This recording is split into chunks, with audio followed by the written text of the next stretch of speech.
The world is changing. Inspiration is everywhere. It has never been so easy to connect, share, and bring people together. We're learning from others and finding the best in ourselves. Challenging our beliefs. Sharing our vulnerability. Overcoming our fears. Transforming ourselves so we can transform the world. How far can we go? This is London Real. I am Brian Rose. My guest today is...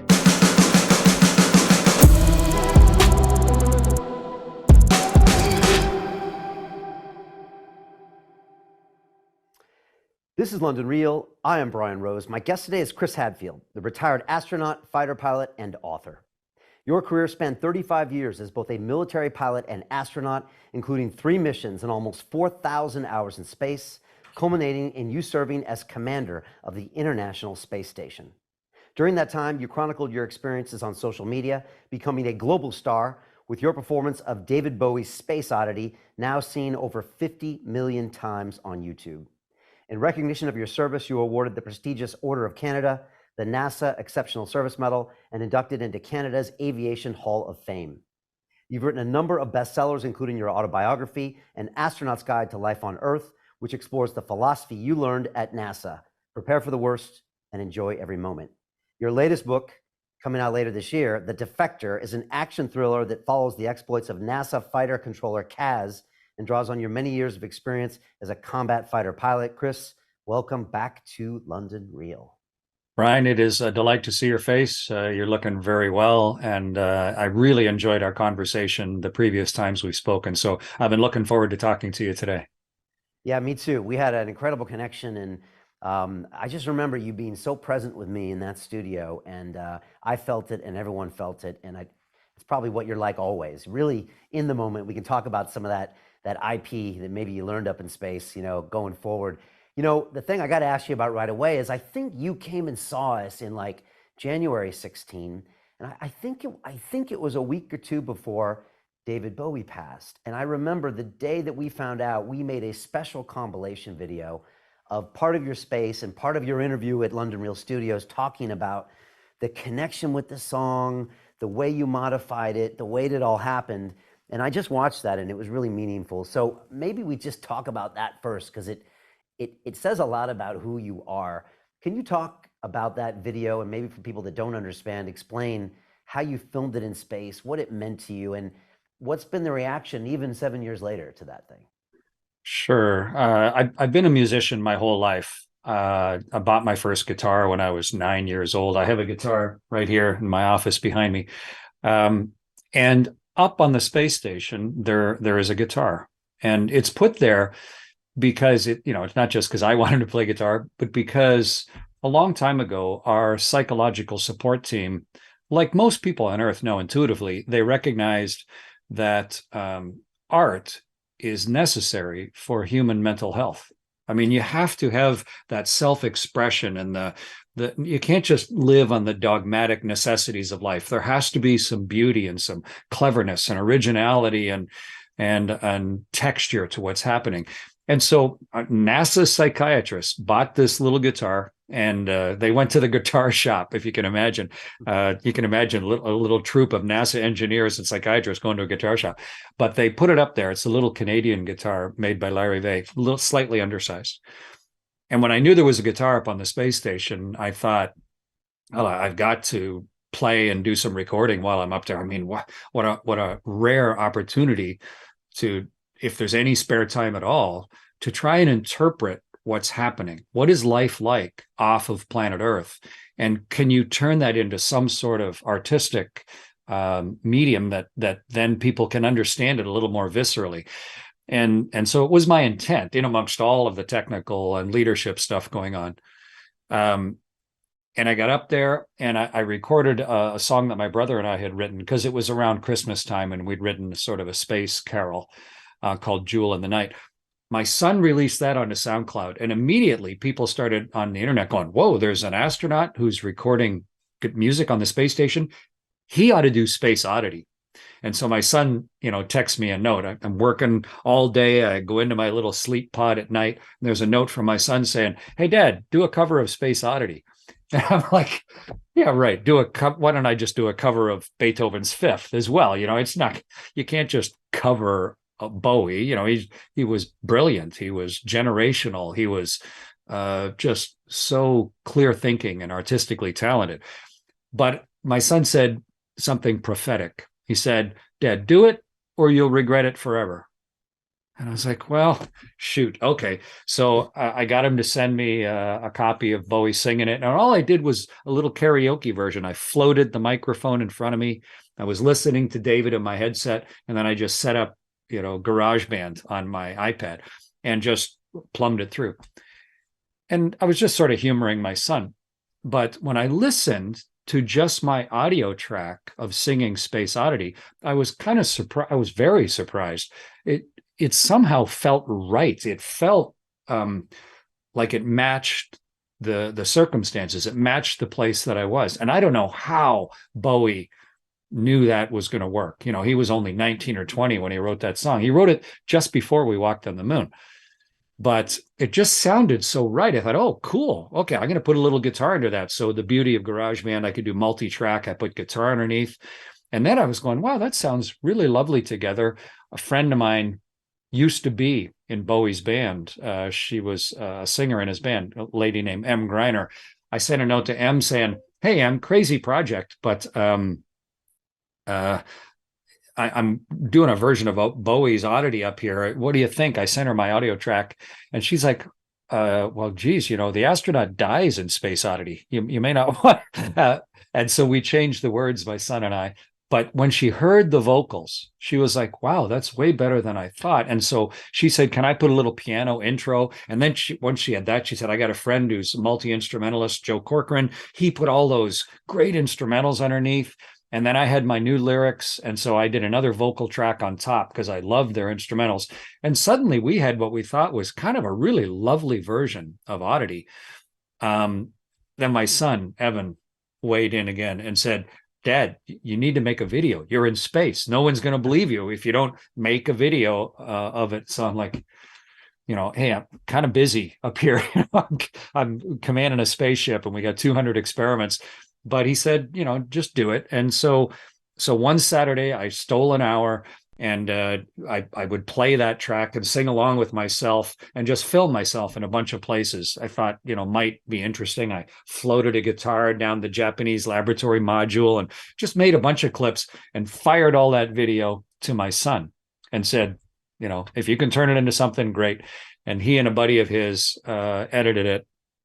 And then we had a big emergency on the space station. Oh, I forgot. We had to get Bowie's permission and had to contact through his legal team, and through my friend M. But she came back and said, he loves it. And he described it as the most poignant version of the song ever recorded.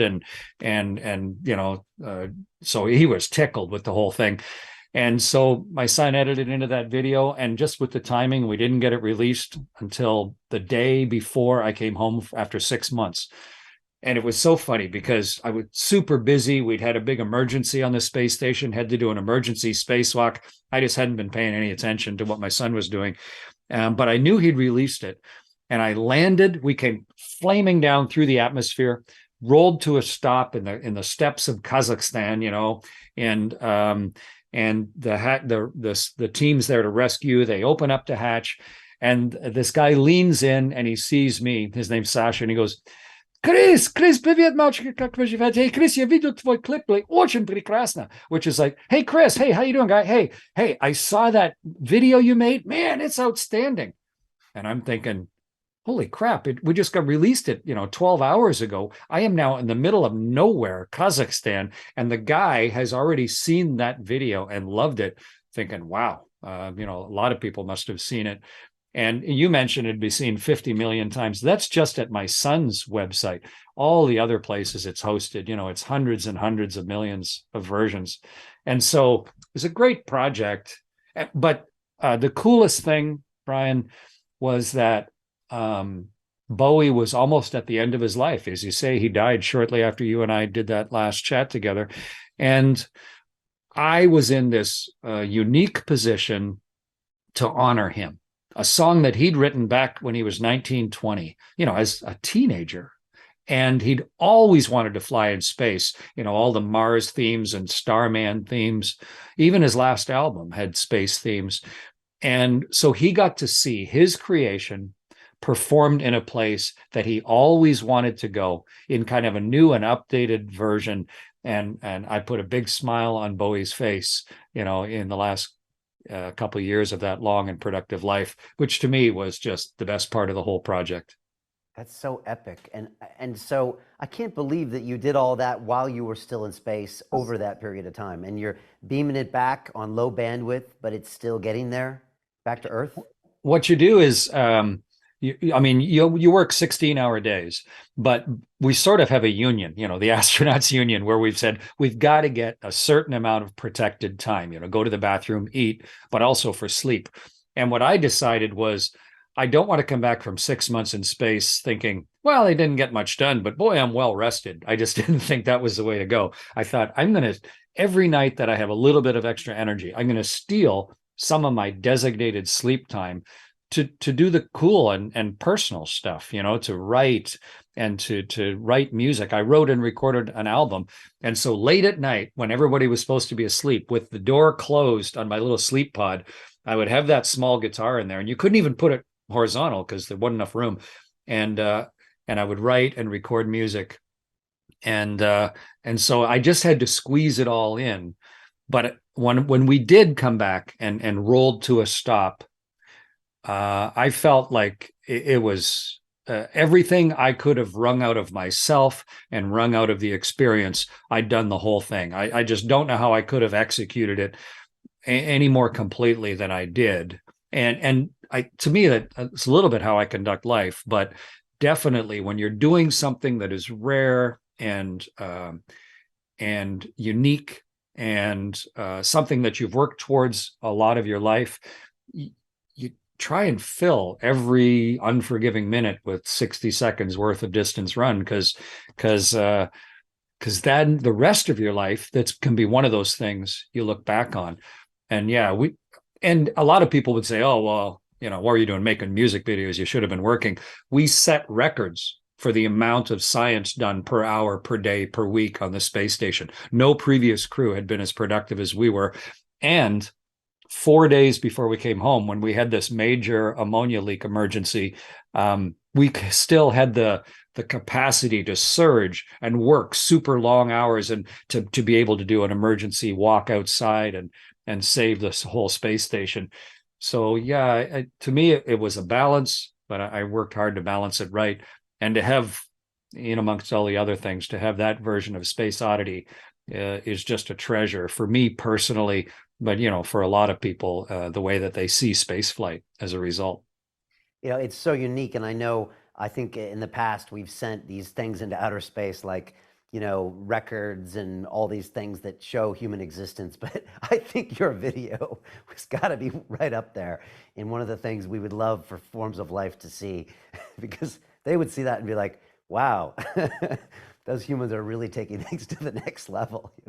Well, yeah, I mean, it's all real, that's Yeah. just, I've spoken obviously to so many people since my third space flight, but the perception that I have is that people see space flight a little more clearly, because it's not just me telling them about it or showing a graph or just a snapshot, but this is our artistic expression in an entirely new environment where the world is turning silently next to you and you're weightless, which is just so much different than the normal earthbound experience. And it gives people much more of a visceral, intuitive feel for what it would be like for them to be living on a spaceship. And so that's kind of a lovely side effect of having put that video together. Yeah, and I just watched it back a few minutes ago, and even the tone of your voice, I don't think you would have gotten that if you were at a recording studio in Los Angeles. Like, For some reason, you had to be up there, right? You had to Yeah, be there. weightlessness has an effect on you, psychological, of course, but also physiological. There's no gravity to push your diaphragm down at the bottom of your, your lungs, and there's no gravity to drain your sinuses. So your sinuses are always kind of clogged up. It's as if you always have a bit of a head cold, and it's hard to get a full breath because there's no natural gravity pushing the fluids down in your body. So it's a weird place to sing. Definitely a strange place to play guitar. You got to sort of reteach yourself how to play guitar. But I think it made it easier to hit the high notes just because of the physiological changes going on. And there's a lot of high notes in Oddity, especially in the chorus, so that was a little bit of a benefit. It's interesting how we forget sometimes that there's more ways to communicate than, a written piece or a piece of video. And that as humans, like, we really need lots of different forms of communication, from the physical to dance to art to music, to really convey the real feelings. And with you doing that, and I know you used to post a lot of those pictures on your Twitter account, I think back in the day, we talked about last time you were here, and just those brief pictures communicated, like you said, a completely different narrative than they would get with the normal ways that NASA typically communicate. We see the blast off, we see the landing, we see a couple, news interviews with you guys up there. But like you said, to convey all the subtleties of the feeling and maybe even the point of the journey takes other mediums somehow. It's a human adventure.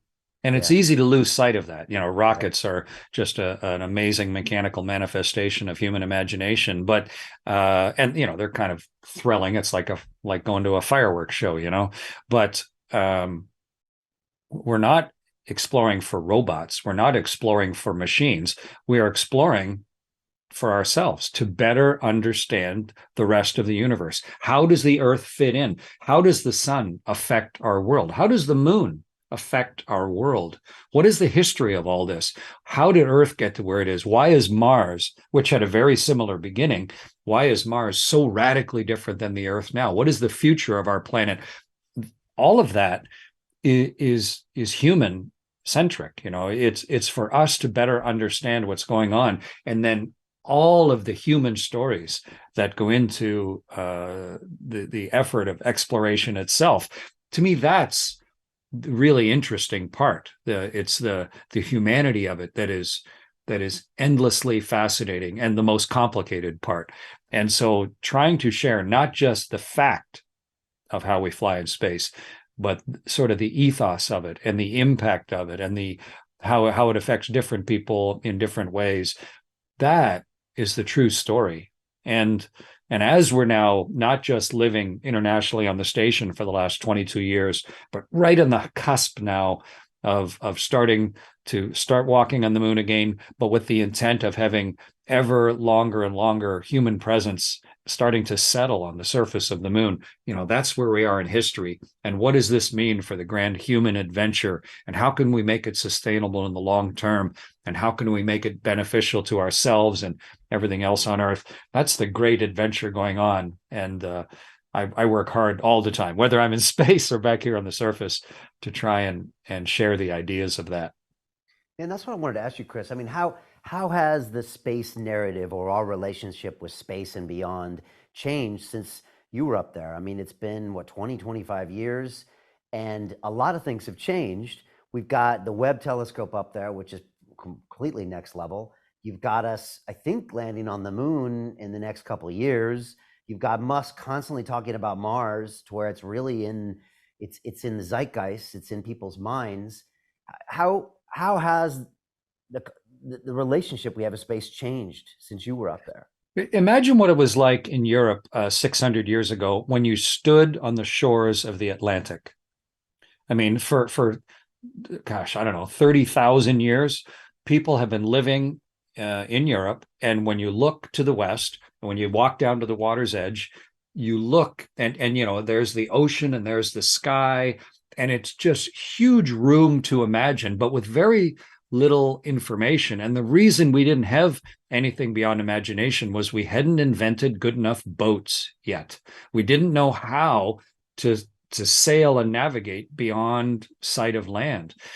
But as soon as we started inventing the technology that would allow us to go explore, it opened up huge learning opportunities, understanding, the world is round, and the differences of all of the different continents, and how this all works together, and how we fit in. It's suddenly, by a human invention of transport, it opened up almost limitless possibilities. And that was just with boats. And then, of course, faster boats, steamships, and then airplanes. And now, later today, I'm going to just jump on an airplane and go to San Francisco, right across North America. And all I'm really thinking about is, will the Wi-Fi work, and will the food be okay? And I could go to Australia the same way. And that integration of technology at almost an invisible way into our freedom to pursue things and to learn things and to imagine and answer that imagination, that's what's going on in space. It used to be impossible. Just up until 1961, we were just standing on the shores of the Atlantic wondering. But with Gagarin and then Al Shepard and then everything since, a very few of us, like the very earliest explorers, whoever you want to choose, started to get a glimpse of what lies beyond our atmosphere. But what's really changed recently is we've gone from like early sailing ships to steamships, maybe even to airplanes, where the new rocket ships are reusable and way, way safer than the previous ships. And so they're simpler and they're safer, and therefore they're much, much cheaper. And so it's opening access to not just a very rare few, extremely trained astronauts, but to more and more people are going to be able to take that voyage across the unknown. And that's where we are in history. But what are we going to do with it? How are we going to regulate it? How are we going to integrate it into what is considered normal? Let's take the moon as an example. You mentioned within the next few years, we'll have people on the moon. The Chinese said just last week, by 2029, we will have a Chinese lander on the moon and Chinese folks walking around on the moon. So what are we going to do? This isn't just a technical question. This is very much a human socio-political question. Whose laws apply on the moon? And are we just going to take the current snapshot of ridiculous geopolitics on Earth and just superimpose that on the surface of the moon? I'll have a little America, a little Russia, a little China. That would be maybe understandable, but it sure would be regrettable. And we have a good example. We settled Antarctica differently than we settled any other continent on Earth. We did it much more deliberately, and we did it much more cooperatively. And the geopolitical set of laws and cultures that we have in Antarctica is different than anywhere else on Earth. So we have the capacity to learn from what we've done in the past and to do new things differently. The moon, if you laid it out on a map, is bigger than Africa, and it hasn't been hardly surveyed at all. Literally, we've just scratched the surface in a few spots. So where we are in history now, how it is that we're going to settle the moon, how do we work with normal human foibles and problems? How can we also find ways to rise above ourselves and maybe do something better than we used to? That's what's really changed since I first flew in space in 1995. To continue watching the rest of the episode for free, visit our website londonreal.tv or click the link in the description below.